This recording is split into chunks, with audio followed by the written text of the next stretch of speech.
sorti de prison le 4 février 2012 après avoir été condamné pour escroquerie.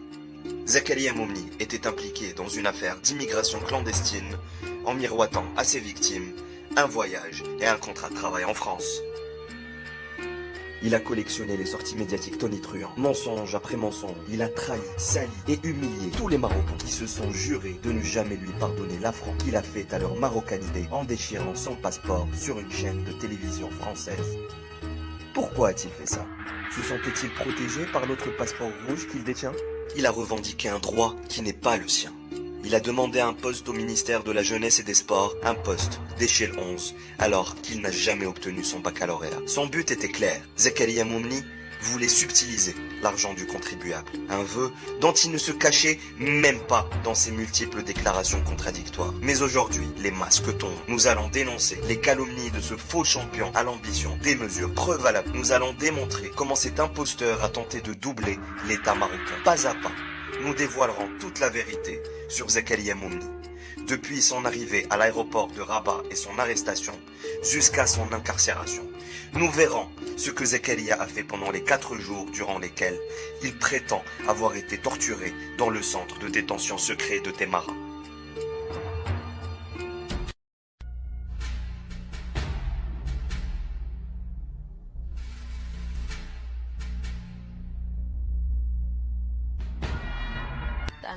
الرد أنهم جاء حارس من الحراس وقال لي أن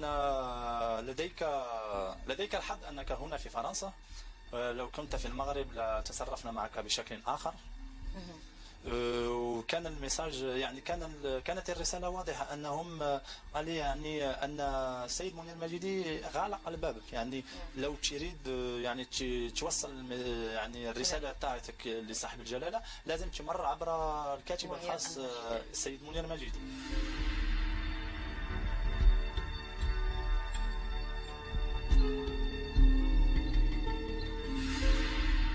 25 بالضبط يناير 2010 كان الملك في باريس، مشيت درت مظاهره باش نهضر على الحق ديالي الشرعي. هضرت مع عبد العزيز الجعيدي، قلت له باش يوصل الميساج للملك، قال لي ما يمكنلوش يوصل لان مجيدي عطاني تعليمات ان الميساج ديالي ما يوصلش. جا من بعد مجيدي قال لي بلي تيتهدد عليا، تيقول لي بلي عندك الزهر انت في فرنسا، كون كنتي في المغرب كلها صفينا عليك بحال هذيك، كلها قتلناك، كلها درنا عليك.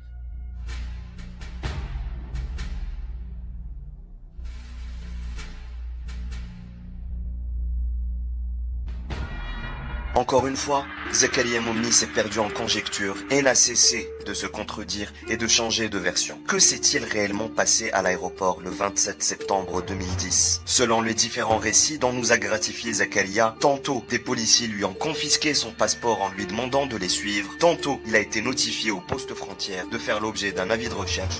Alors j'arrive le 27 septembre 2010, je prends l'avion de l'aéroport de Orly, j'atterris à l'aéroport de Rabat.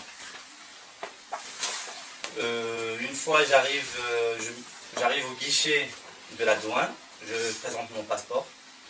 L'agent, il me demande de le suivre.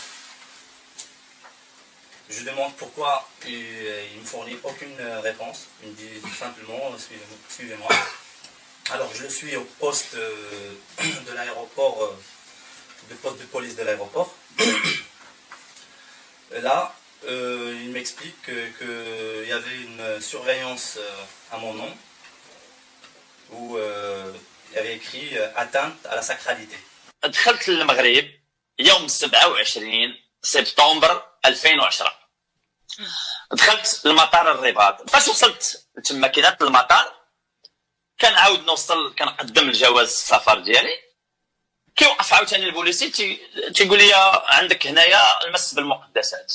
وي قلت لهم واش انا فين ما غنبقى داخل المغرب خارج المغرب نمس بالمقدسات. وقتاش كان سيتي لو 27 سبتمبر 2010.